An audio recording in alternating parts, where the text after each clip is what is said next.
Good morning everyone, कैसे हैं आप सभी लोग। Welcome to online classes of measurement. आज के लेक्चर में बेसिकली हम लोग डिस्कस करेंगे 2022 का जो पीवाईक्यू क्वेश्चन है, उस पीवाईक्यू में जो ऑब्जेक्टिव पूछा गया है। ठीक है, जो जो 20 क्वेश्चंस ऑब्जेक्टिव में पूछा गया है, उन सारे 20 क्वेश्चंस को आज हम लोग डिस्कस करने वाले हैं। ठीक है, चलिए शुरू करते हैं। सबसे फर्स्ट क्वेश्चन क्या है सर? तो सबसे फर्स्ट क्वेश्चन में देखिए कह रहा है कि a 1 milli ampere ammeter has resistance of 100 ohm. ठीक है, एक 1 मिली एम्पियर का आमीटर है जिसका रेजिस्टेंस कितना है सर? 100 ओम है।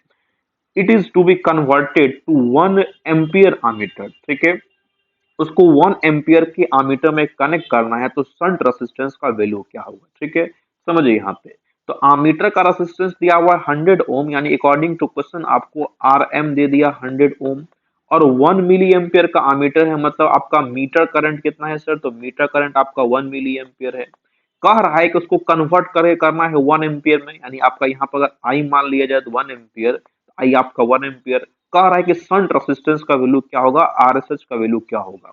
आप जानते हैं आरएसएस का फॉर्मूला होता है आरएसएस बराबर R M by M minus one. ठीक है सर, अब आर एम आपका 100 है, एम का वैल्यू क्या होता है सर? तो एम का वैल्यू होता है आई बाई आई एम। ठीक है, क्या 1 एम्पियर को 1000 मिली एम्पियर लिख सकते हैं सर? बिल्कुल लिख सकते हैं। तो I by I M minus one, यहाँ पे आप सॉल्व कीजिएगा तो 100, और उसके बाद आई आपका 1000 है, आई एम आपका 1 है, तो 1000 बाई वन क्या हो जाएगा? 1000। अब माइनस वन, तो सॉल्व किए तो 1000 बाई 999, इसको आप सॉल्व कीजिएगा ना तो ये आएगा आपको 0.1001, यानी ऑप्शन बी यहाँ पर क्या हो जाएगा? Correct answer. ओके, चलिए चलते हैं क्वेश्चन नंबर 2 में। क्या कर रहा है सर क्वेश्चन नंबर 2 में कि the moving iron volt meter indicate. हमारे पास यहाँ पर एक एम आई वोल्ट मीटर है, इंडिकेट करता है। क्या इंडिकेट करता है? आप जानते हैं कि हमारे पास जो एम आई इंस्ट्रूमेंट होता है वो एसी और डीसी दोनों को मेजर करता है, इसलिए इसको हम लोग एसी डीसी इंस्ट्रूमेंट भी कहते हैं। ठीक है, अब क्या क्या इंडिकेट करेगा? The same value for AC and DC. क्या एसी और डीसी का वैल्यू सेम होगा? Lower value of AC voltage than corresponding to DC voltage. क्या एसी वोल्टेज का वैल्यू जो है डीसी वोल्टेज से कम होगा? थर्ड ऑप्शन में कह रहा है कि AC voltage, higher value of AC voltage voltage than for corresponding DC voltage. Third option में क्या बोला कि एसी वोल्टेज क्या है? डीसी वोल्टेज से ज्यादा होगा। और फोर्थ ऑप्शन बोला नॉन ऑफ द एबव। अब इसमें कैसे समझेंगे सर? देखिए, हमारे पास जो एम आई इंस्ट्रूमेंट है, उस एम आई इंस्ट्रूमेंट के बारे में आप ये जानते हैं कि एसी और डीसी दोनों मेजर करेगा। एसी अगर है तो मेजर करेगा आरएमएस वैल्यू, और अगर डीसी है तो डीसी मेजर करेगा एवरेज वैल्यू। आप जानते हैं आरएमएस वैल्यू का फॉर्मूला होता है 0.707 वीएम, और एवरेज वैल्यू का फॉर्मूला होता है 0.637 वीएम। अब यहाँ पे नोटिस कीजिए कि एसी में 0.7 है और डीसी में 0.6 है, तो बताइए कौन बड़ा हुआ? एसी बड़ा हुआ कि ये डीसी वाला बड़ा हुआ? तो आप कहेंगे सर 0.7 है एसी में, तो 6 से बड़ा है 7, तो यहाँ पर क्या हो जाएगा? 0.7 बड़ा हो जाएगा, यानी आरएमएस बड़ा हो गया, और आरएमएस एसी के लिए है तो एसी बड़ा हो जाएगा। यानी क्या यहाँ से क्या समझे कि डीसी का वैल्यू कम होगा और एसी का वैल्यू क्या होगा? ज्यादा होगा। तो यहाँ पे देखिए कहाँ पे ऑप्शन सी में कह रहा है कि higher value of AC voltage corresponding to DC voltage. ठीक है, तो option C is the correct answer. उसके बाद चलते हैं क्वेश्चन नंबर थर्ड में। क्या कहा सर क्वेश्चन नंबर थर्ड में? Which of the following device, which of the following device is use to measure power in AC circuit. AC circuit में power को मेजर करने के लिए क्या करते हैं? आमीटर करंट के लिए होता है, वोल्ट मीटर वोल्टेज के लिए होता है, ओम मीटर रेसिस्टेंस के लिए होता है। बच गया वाट मीटर, तो वाट मीटर इसका करेक्ट आंसर हो जाएगा। बहुत इजी सवाल।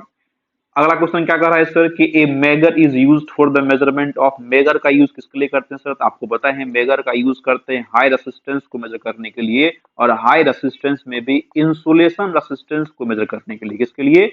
इंसुलेशन रेसिस्टेंस को मेजर करने के लिए हम लोग मेगर का यूज करते हैं। ठीक है, तो लो वैल्यू ऑफ रेसिस्टेंस गलत है, मीडियम गलत है, high value of resistance particularly insulation resistance, यानी ऑप्शन सी यहाँ पर क्या हो जाएगा? Correct answer. ठीक है, चलिए आगे बढ़ते हैं। क्वेश्चन नंबर 5 में क्या कर रहा है सर कि pressure coil of watt meter. आपको बताए हैं कि हमारे पास वाट मीटर में दो क्वाइल होता है, एक होता है करंट क्वाइल सीसी, एक होता है प्रेशर क्वाइल पीसी। ठीक है, और प्रेशर क्वाइल के साथ में लगा होता है एक रेसिस्टेंस। कुछ इस तरीके से हमारा वाट मीटर होता है। तो पूछ रहा है कि pressure coil of watt meter, watt meter के प्रेशर क्वाइल में क्या होगा? तो आप यहाँ पे क्या देख रहे हो? एल है, एगो आर है, रेसिस्टेंस और इंडक्टेंस। देखिए ऑप्शन ए में कह रहा है कैपेसिटेंस और इंडक्टेंस गलत, इंडक्टेंस और रेसिस्टेंस तो एल और आर दिख रहा है तो ऑप्शन बी सही हो सकता है। Has resistance and capacitance, capacitance नहीं है, गलत। And has only inductance, only inductance नहीं है, रेसिस्टेंस भी है तो ये भी गलत। यहाँ पर क्या हो जाएगा, option B is the correct answer. ठीक है, इसमें क्या था, इसमें आपका सी था और इसमें ऊपर वाले में क्या था, बी था। उसके बाद इसमें आपका सी था और सब में लिख देते हैं जिससे आपको कंफ्यूजन ना हो, इसमें बी है। चलिए आगे बढ़ते हैं हम लोग। अगला क्वेश्चन नंबर 6 में क्या कर रहा है sir, a simple bridge circuit consist of, हमारे पास जो सिंपल ब्रिज सर्किट होता है उसमें क्या होता है, तो 3 रेसिस्टेंस, 2 रेसिस्टेंस, 4 रेसिस्टेंस, 6 रेसिस्टेंस। आप जानते हैं कि जब ब्रिज सर्किट बनाते हैं तो कुछ इस तरीके से ब्रिज सर्किट बनाते हैं। ठीक है, ये हमारा ब्रिज सर्किट, बीच में लगा देते हैं गैलोमीटर और यहाँ पर दे देते हैं सप्लाई। तो यहाँ पर आप क्या देख रहे हैं कि 1 2 3 4, 4 गो रेसिस्टेंस है तो ऑप्शन सी क्या हो जाएगा करेक्ट आंसर, की सिंपल ब्रिज सर्किट में 4 रेसिस्टेंस होता है, R1, R2, R3 and R4। Okay, चलिए आगे बढ़ते हैं क्वेश्चन नंबर 7 में। 7 में क्या कर रहा है सर कि in an induction type energy meter the maximum torque is produced when the phase angle between the two flux. आपको बताए थे कि ऊपर आता है शंट मैग्नेट, नीचे होता है सीरीज मैग्नेट। ठीक है, और अगर दोनों के फ्लक्स में, मान लीजिए शंट मैग्नेट का फ्लक्स 5p है, सीरीज मैग्नेट का फ्लक्स 5i है, तो अगर दोनों में 90 का एंगल बने, कितने का एंगल बने, 90 डिग्री का एंगल बनता है, तो आपको मैक्सिमम टॉर्क वहां पर एग्जर्ट होता है। यानी यहाँ पर देखिए 90 कहां पर, ऑप्शन डी में है, तो ऑप्शन डी क्या हो जाएगा करेक्ट आंसर। उसके बाद चलिए क्वेश्चन नंबर 8 में। 8 में क्या बोला सर कि in 2 watt meter method of measuring power in a balanced 3 phase circuit 1 watt meter shows 0 and other positive maximum the load factor is, क्या बोला, the load power factor is, क्या बोला कि हमारे पास 2 वाट मीटर मेथड है, 2 watt meter method है हमारे पास। इसमें 3 फेज सर्किट में पावर को मेजर कर रहा है। 1 वाट मीटर मान लीजिए W1 है और W2 है, तो 1 वाट मीटर रीडिंग दे रहा है 0 और दूसरा वाट मीटर जो है कंप्लीट रीडिंग दे रहा है। दूसरा वाट मीटर क्या कर रहा है, कंप्लीट रीडिंग दे रहा है। तो उस केस में पूछ रहा है कि बताइए पावर फैक्टर क्या होगा। ठीक है, यहाँ पर याद है आपको effect of power factor in 2 watt meter method बताए थे। यहाँ पर आपको बताए थे कि अगर आपका एंगल होता है 0 डिग्री, अगर आपका एंगल 0 डिग्री होता है तो क्या क्या होता है, देखिए यहाँ पे फिर से लिख देते हैं कि अगर एंगल आपका थीटा है 0 डिग्री, थीटा 30 डिग्री, थीटा लिए थे फिर 60 डिग्री और थीटा लिए थे 90 डिग्री। तो जब 0 डिग्री था तो बराबर बराबर रेटिंग आया था, 0 डिग्री पे आपको बराबर बराबर आया था। उसके बाद जब 30 डिग्री लिए थे तो 30 डिग्री में आपको W1 था और W2 जो था वो W1 का आधा था।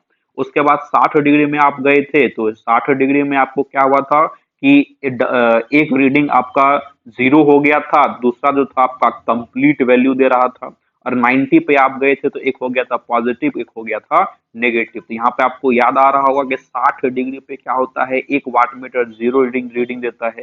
यानी यहाँ से एंगल कितना मिल गया, 60 डिग्री मिल गया। अब पावर फैक्टर निकालना है तो cos 60 कर दीजिए और cos 60 का वैल्यू होता है 1/2 यानी 0.5। तो क्या हो जाएगा, option D is the correct answer. ठीक है, चलिए आगे बढ़ते हैं। क्वेश्चन नंबर 9 में क्या कर रहा है कि the burden of current transformer is expressed in terms of, आपको लेक्चर में ही बताए थे कि बर्डन बेसिकली करंट ट्रांसफार्मर का जो प्राइमरी साइड होता है जिसमें सिंगल टर्न देते हैं, बार प्राइमरी देते हैं, उसको हम लोग बर्डन कहते हैं। ठीक है, तो यहाँ पर देखिए ऑप्शन में क्या क्या है, सेकेंडरी वाइंडिंग करंट नहीं होगा।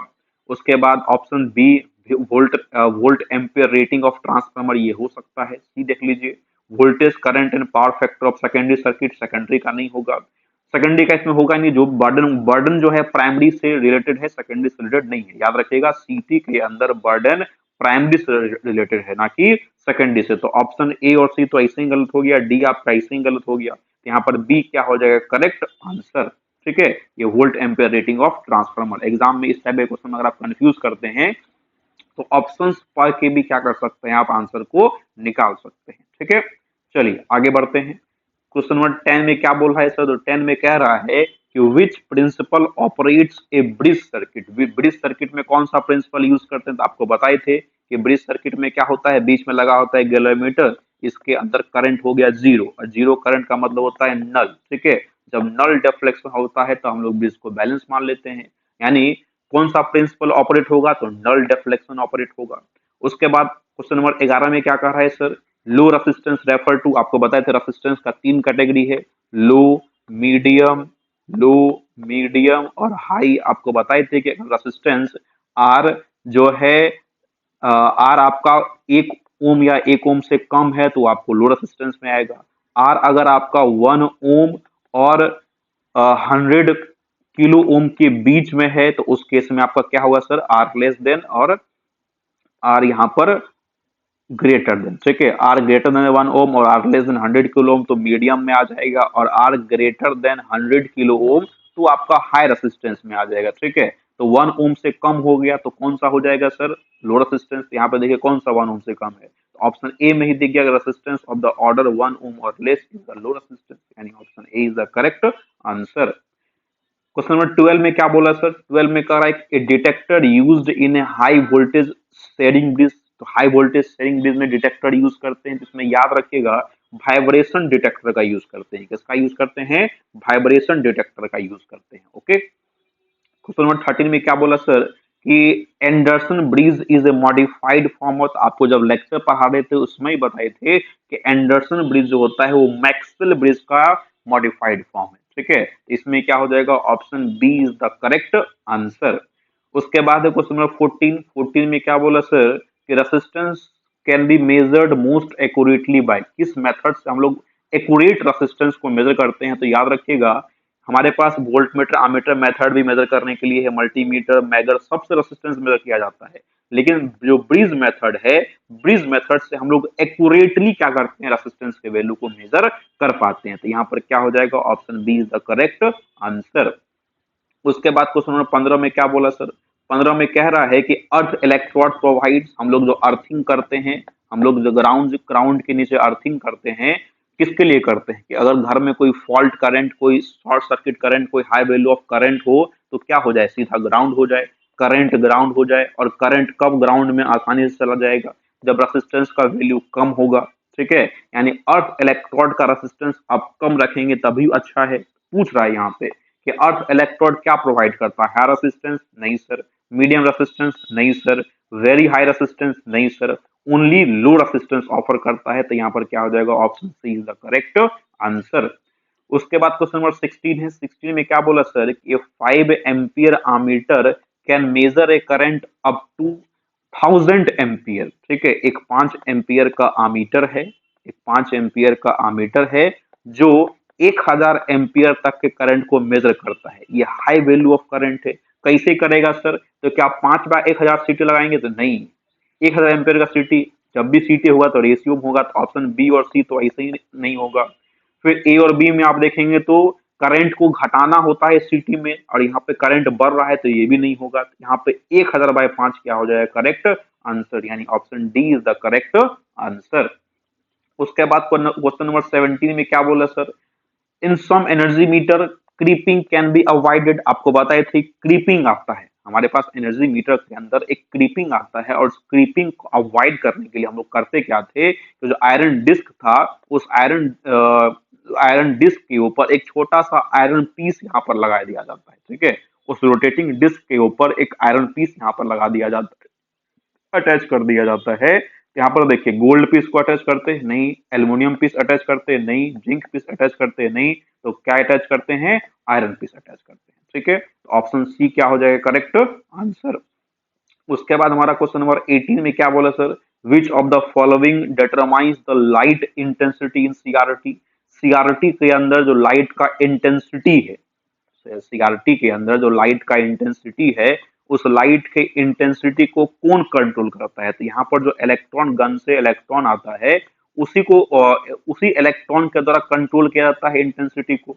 तो क्या करंट होगा, नहीं सर, स्क्रीन होगा नहीं, वोल्टेज होगा नहीं, तो क्या हो जाएगा, मोमेंटम ऑफ इलेक्ट्रॉन्स, इलेक्ट्रॉन के मोमेंटम से क्या होता है, लाइट का इंटेंसिटी कंट्रोल किया जाता है या डिटरमाइन किया जाता है। तो यहाँ पर क्या हो जाएगा, option D is the correct answer. उसके बाद 19 में क्या बोला सर, तो 19 में कह रहा है कि the electrical power to a megger is provided by, megger के अंदर पावर कैसे प्रोवाइड करते हैं, क्या बैटरी से, नहीं सर, एसी जनरेटर लगा के, नहीं sir, permanent magnet DC generator लगा के, तो हाँ सर वहां उसके अंदर एक hand driven permanent magnet DC generator होता है। उस हैंड ड्रिवन कौन होता है सर? हैंड ड्रिवन, हाथ से घुमा के हम लोग इलेक्ट्रिसिटी का प्रोड्यूस करते हैं, तब जाके मैग्नेट को ऑपरेट करवाया जाता है। तो यहाँ पर क्या हो जाएगा? Option B is the correct answer. And the last question number 20 में क्या बोला सर कि the pointer of an indicating instrument should be, indicating instrument का पॉइंटर कैसा होता है? तो आपको बताए थे कि बहुत हल्का बनाते हैं, लाइट इन वेट बनाते हैं। क्या करते हैं सर? लाइट इन वेट बनाते हैं पॉइंटर को। तो पॉइंटर हल्का होता है तो वेरी लाइट हो सकता है, हैवी नहीं होगा, दोनों नहीं, आइदर ए और बी नहीं होगा, नाइदर ए नॉर बी नहीं होगा। तो यहाँ पर क्या हो जाएगा? Option A is the correct answer. ठीक है, तो ये हमारा 2022 का कंप्लीट ऑब्जेक्टिव क्वेश्चन हुआ। उम्मीद है आपको कंप्लीट ऑब्जेक्टिव क्वेश्चन समझ में आया होगा। अब इस 20 क्वेश्चंस में अगर आपको कोई डाउट है किसी भी क्वेश्चंस के रिगार्डिंग, तो आप मेरे से डायरेक्ट कांटेक्ट करके मेरे से पूछ सकते हैं। ठीक है, तो मिलते हैं अगले किसी और प्रीवियस क्वेश्चंस के साथ। तब तक के लिए thank you very much, have a nice day.